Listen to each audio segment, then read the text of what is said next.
हरदीप सिंह निज्जर के कत्ल, शुभ की इंस्टाग्राम स्टोरी और जस्टिन ट्रूडो के इल्जामात के बाद खालसा तहरीक एक बार फिर चर्चा में है।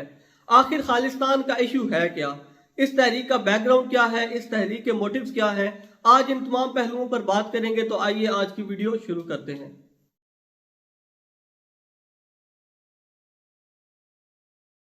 अस्सलाम वालेकुम दोस्तों, तारीखदान अरसलान शाही एक नई वीडियो के साथ आपकी खिदमत में हाजिर है। दोस्तों, खालिस्तान में जो लफ्ज खालसा है वो अरबी के लफ्ज खालिस से निकला है, जिसका मतलब है प्योर। खालिस्तान मतलब प्योर लैंड। 19वीं सदी के अवाइल में महाराजा रंजीत सिंह ने एक एम्पायर खड़ी की जिसे के पहला खालसा राज कहा जा सकता है। इस एम्पायर में मौजूदा दौर का पंजाब, कश्मीर और खैबर पख्तूनख्वा शामिल था।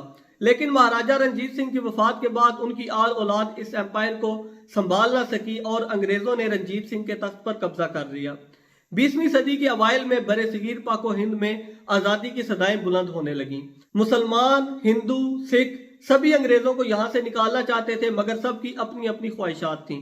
कांग्रेस, जो कि हिंदू मेजोरिटी पार्टी थी, वो हिंदुस्तान को एक इकाई रखना चाहती थी, जबकि मुस्लिम लीग, जो कि मुस्लिम अक्सरियती पार्टी थी, वो मुसलमानों के लिए एक अलग वतन बनाना चाहती थी। सिख क्योंकि पंजाब में ज्यादा मेजोरिटी में थे, इसलिए उनकी ख्वाहिश थी कि पंजाब को एक अलग मुल्क बना दिया जाए, मगर ऐसा तकरीबन नामुमकिन था, क्योंकि पंजाब में सिख मेजोरिटी में तो थे, मगर इसके बावजूद वो 3rd नंबर पर आते थे अपनी पॉपुलेशन के हिसाब से। अगर पॉपुलेशन की बात करें तो 1941 के सेंसस के मुताबिक पहले नंबर पर मुसलमान, फिर हिंदू और फिर सिखों का नंबर आता था। जब अंग्रेजों ने पंजाब पर कब्जा किया था तो अब सियासी तौर पर सिखों की कोई खास रिप्रेजेंटेशन नहीं रही थी। 1920s में अकाली मुहिम चलती है और 175 मेंबरान पर मुश्तमिल श्रोमणी गुरुद्वारा प्रबंधक कमेटी नामी एक कमेटी बनती है। ये एक मजहबी पार्टी थी, लेकिन इसके साथ साथ एक और पार्टी जिसका मैंने जिक्र किया कि अकाली दल, वो भी साथ साथ चल रही होती है। तो दोनों का आपस में बहुत अच्छा संबंध होता है, दोनों के आपस में ताल्लुकात बहुत अच्छे होते हैं और दोनों ही सिखों के सियासी और मजहबी रहनुमा बन जाते हैं। 1929 में मोतीलाल नेहरू ने पूर्ण स्वराज नामी मूवमेंट शुरू की या एक रेजोल्यूशन पेश किया जिसका थीम था कि हिंदुस्तान में एक आजाद रियासत बने। इस डेक्लेरेशन की 3 लोगों ने मुखालफत की। मुस्लिम लीग के मोहम्मद अली जिन्ना, दलित लीडर डॉक्टर अंबेडकर और सिखों के मास्टर तारा सिंह अकाली दल वाले। ये तीनों हिंदू मेजोरिटी के साथ नहीं रहना चाहते थे। सिखों का यह मानना था कि अंग्रेज वापस जाते हैं तो उन्हें महाराजा रंजीत सिंह वाली एम्पायर वापस करके जाएं। लेकिन उस वक्त सिख पूरे हिंदुस्तान की आबादी का सिर्फ 1% थे। गो के सिख बहुत ही प्रोमिनेंट ग्रुप थे, लेकिन आबादी के लिहाज से ये बहुत कम थे। तो अब अंग्रेज इनको एक अलग मुल्क तो बनाकर देना नहीं चाहते थे, तो उनके पास अब 2 ऑप्शन बचते थे। या तो ये मुस्लिम मेजोरिटी वाले पाकिस्तान के साथ आ जाएं, या ये हिंदू मेजोरिटी वाले इंडिया के साथ चले जाएं। तो उस वक्त जो सिखों के लीडर थे मास्टर तारा सिंह, उन्होंने अपनी जो चॉइस थी वो इंडिया रखी। जब पार्टीशन हुई तो उससे पहले सिख किसी भी जगह पर सेंटर नहीं थे, वो पूरे पंजाब में फैले हुए थे। लेकिन जब पार्टीशन हुई और पूरे वेस्ट पंजाब से सारे सिखों को ईस्ट पंजाब जाना पड़ा, यानी कि इंडिया जाना पड़ा, तो उन्होंने सारे, जब वो एक छोटे से, क्योंकि इंडियन पंजाब बहुत छोटा है, पाकिस्तानी पंजाब की अगर बात करें तो पाकिस्तानी पंजाब उससे 3 गुना बड़ा है।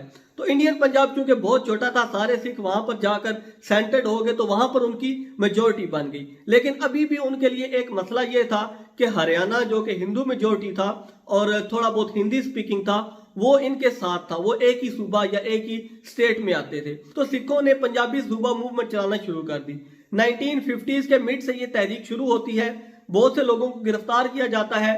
इंडियन गवर्नमेंट इस पर पाबंदी भी लगा देती है कि आप इसकी मांग नहीं कर सकते, लेकिन सिख फिर भी अपनी मांग जारी रखते हैं। 1965 की वॉर के बाद सिखों ने, क्योंकि इसमें बहुत ज्यादा कंट्रीब्यूशन की थी, तो इंडियन गवर्नमेंट ने सिखों के मुतालबात मान लिए और उन्हें एक अलग सूबा या एक अलग स्टेट बनाकर दे दी।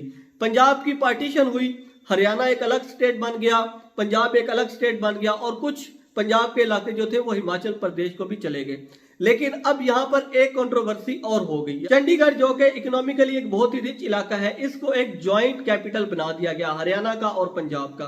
अब पंजाब के लोगों का ये दिल था कि चंडीगढ़ का जो कैपिटल है वो सिर्फ और सिर्फ पंजाब के पास आना चाहिए, लेकिन इसका एक ज्वाइंट कैपिटल रख दिया गया।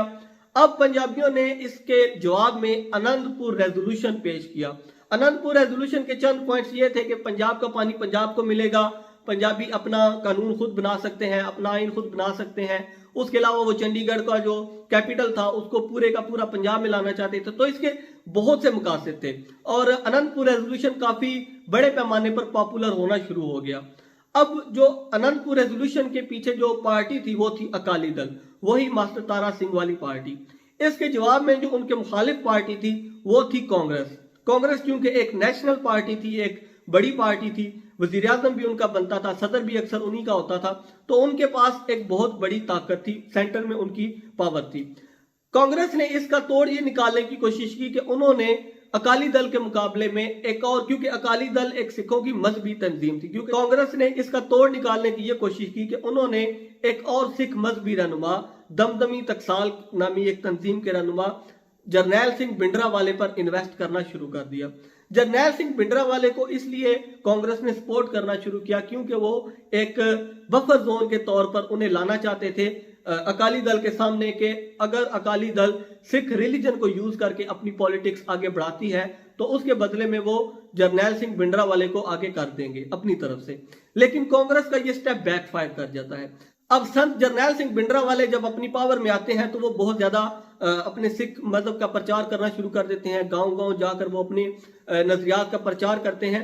इसके साथ साथ वो कांग्रेस के साथ जो कांग्रेस की एक ख्वाहिश थी कि वो उनसे डिक्टेशन लें, वो डिक्टेशन लेना बंद कर देते हैं। तो अब दोनों पार्टियों के हालात आपस में, दोनों पार्टियों के ताल्लुकात आपस में खराब होना शुरू हो जाते हैं। अर्ली 80s में पाकिस्तान भी इस कॉन्फ्लिक्ट में कूद पड़ता है। पाकिस्तान का इस कॉन्फ्लिक्ट में क्या रोल था इस पर मैं अलग से वीडियो बनाऊंगा, क्योंकि बहुत से इंडियन लोग ये समझते हैं कि पाकिस्तान खालिस्तान बनाना चाहता है, जबकि ऐसा नहीं है। इस पे मैं अलग वीडियो बनाकर एक्सप्लेन करूंगा कि पाकिस्तान खालिस्तान क्यों नहीं बनाना चाहता।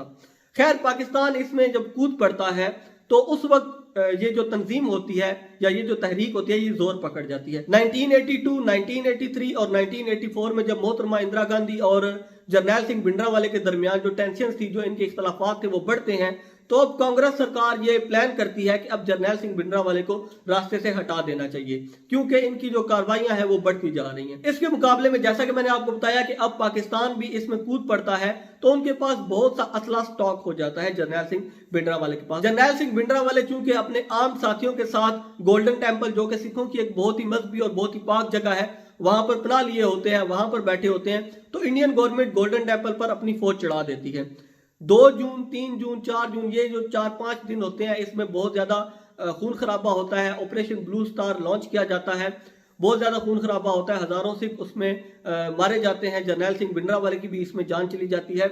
उसके बाद जो हालात होते हैं पंजाब के वो बहुत ज्यादा खराब हो जाते हैं, क्योंकि जैसा कि मैंने आपको बताया कि सिखों का बहुत ही पाक और मजहबी स्थान था, तो सिखों के दिल में इंडिया के खिलाफ एक नफरत जन्म ले लेती है। ये नफरत 1985, 1986 और 1987 में बहुत ज्यादा जोर पकड़ लेती है। ऑपरेशन ब्लू स्टार के 4 महीने बाद अक्टूबर 1984 में मोहतरमा इंदिरा गांधी को उनके 2 सिख बॉडीगार्ड्स कत्ल कर देते हैं। अब इस कत्ल के बाद हिंदुओं के और सिखों के आपस में जो ताल्लुकात थे वो मजीद कशीदा हो जाते हैं, बहुत ज्यादा झड़पें होती हैं, हजारों सिख कत्ल होते हैं, जिसे कहते हैं कि सिख जेनोसाइड होता है, यानी कि जो भी पगड़ी वाला नजर आता है उसे कत्ल कर दिया जाता है, सिखों के गलों में टाई डालकर उनके आग लगा दी जाती है, जिनके बहुत ज्यादा खून खराबा होता है, क्योंकि इंदिरा गांधी के बेटे राजीव गांधी ने यह कहा होता है कि खून का बदला खून। तो इस सारे हंगामे के बाद जो हालात थे पंजाब के, खुसूसन दिल्ली के, वो और ज्यादा कशीदा हो जाते हैं और सिख और ज्यादा अपनी कार्रवाइयां तेज कर देते हैं। और अब इंडिया के जो आज के मौजूदा दौर के एनालिस्ट हैं वो भी इस बात को मानते हैं कि ऑपरेशन ब्लू स्टार एक मिस कैलकुलेशन थी। डॉक्टर मनमोहन सिंह, जो कि इंडिया के वजीर आज़म भी रह चुके हैं, उन्होंने भी इस पर बयान दिया है। इसके अलावा भी जो भी इंडियन एनालिस्ट हैं उनकी मेजोरिटी यही कहती है कि ऑपरेशन ब्लू स्टार एक मिस कैलकुलेशन था, क्योंकि इससे इंडिया में जो रिलीजियस हेट्रेड थी सिखों और हिंदुओं के दरमियान वो बहुत ज्यादा बढ़ गई थी। मिड 80s में खालिस्तान की तहरीक अपने बहुत ही अरूज पे चली जाती है, जिसे कहते हैं कि अपनी पीक पर चली जाती है। सिखों की कार्रवाइयां हिंदुओं के खिलाफ बहुत ज्यादा हो जाती हैं, वो भी हिंदुओं को जवाब में टारगेट करना शुरू कर देते हैं। लेकिन अर्ली 90s में और लेट 80s में 1988, 89, 90, 91 ये जो 4-5 साल थे, इसमें खालिस्तान की तहरीक अपना दम तोड़ देती है। उसकी वजह फिर पाकिस्तान बनता है। क्यों? पाकिस्तान अब इंडिया को वो सपोर्ट प्रोवाइड करना शुरू कर देता है जो वो उससे पहले खालिस्तान को प्रोवाइड कर रहा था। ये मैं अगली वीडियो में आपको डिटेल से इसका सारा बताऊंगा। पाकिस्तान इंडियन गवर्नमेंट को सपोर्ट करता है और इंडियन गवर्नमेंट बहुत से जो आजादी पसंद सिख रहनुमा होते हैं उन्हें न्यूट्रलाइज, इंडियन गवर्नमेंट जब इन्हीं बड़े बड़े आजादी पसंद नामों को न्यूट्रलाइज कर रही होती है तो कुछ नाम जो है वो कनाडा, ऑस्ट्रेलिया और यूएसए में जाके अपनी पनाह के लिए अप्लाई कर देते हैं, अजाइलम ले लेते हैं और वहां से अपनी कार्रवाइयां शुरू कर देते हैं। हरजीत सिंह निज्जर, गुरपतवंत सिंह पन्नू, ये जो नाम आपको खबरों में दिखाई दे रहे हैं, ये भी उसी जमाने में वहां पर जाकर आबाद हुए थे और उसी दौर में इन्होंने वहां पर जाकर अपने जो रूट्स थी वो इस्टेब्लिश की थी।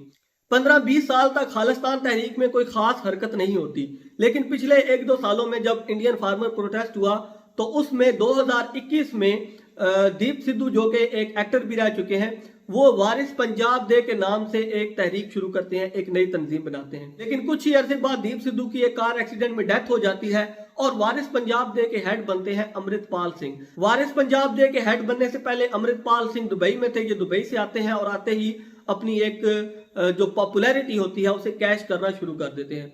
वारिस पंजाब डे के अमृतपाल सिंह को 2023 मार्च में गिरफ्तार कर लिया जाता है इंडियन गवर्नमेंट की तरफ से, क्योंकि उन्हें भी एक यूं समझ लें कि एंटी स्टेट पर्सन डिक्लेयर कर दिया जाता है। मार्च 2023 में जब उन्हें गिरफ्तार किया जाता है तो शुभ की ये जो कंट्रोवर्शियल इंस्टाग्राम स्टोरी है ये उस वक्त पोस्ट की गई थी, जो कि आजकल चर्चा में आ रही है। ये 6 महीने पहले पोस्ट की गई थी। मार्च 2023 में खालिस्तान तहरीक के अमृतपाल सिंह को जब गिरफ्तार किया जाता है तो उसके बाद तकरीबन 1-2 महीने में ही खालिस्तान तहरीक के बड़े बड़े नाम जो है वो न्यूट्रलाइज हो जाते हैं। यूके में एक बंदे का अस्पताल में कत्ल हो जाता है, कनाडा में हरजीत सिंह निज्जर की मौत हो जाती है, यूके में जो इंडियन एम्बेसी में जो जिस बंदे ने खालिस्तान का झंडा लहराया था उसकी भी डेथ हो जाती है। तो ये जो 3-4 बड़े बड़े नाम जो खालिस्तान तहरीक के साथ जुड़े होते हैं, जब इनकी मौत होती है तो उसके बाद खालिस्तान तहरीक एक बार फिर चर्चा में आ जाती है। और अब जस्टिन ट्रूडो के इस इल्जामात के बाद और इंडियन एम्बेसडर को कनाडा से निकालने के बाद ये जो एक नया जो दोनों ममालिक में टेंशन शुरू हो चुकी है, इसका आप देखते हैं कि ऊंट किस करवट बैठता है। फिलहाल अगली वीडियो में मैं आपको डिटेल से बताऊंगा कि पाकिस्तान का खालिस्तान तहरीक के साथ क्या लिंक है। क्या पाकिस्तान चाहता है कि खालिस्तान बन जाए? क्या पाकिस्तान ने खालिस्तान को कभी सपोर्ट किया? इन तमाम एस्पेक्ट पर मैं अगली वीडियो में बात करूंगा। फिलहाल मेरे चैनल तारिखदान अरसलान को सब्सक्राइब कर लीजिए। आपके साथ जल्दी ही दोबारा मुलाकात होगी। अल्लाह हाफिज़, फी अमानिल्लाह। दुआओं में याद रखिएगा। शुक्रिया।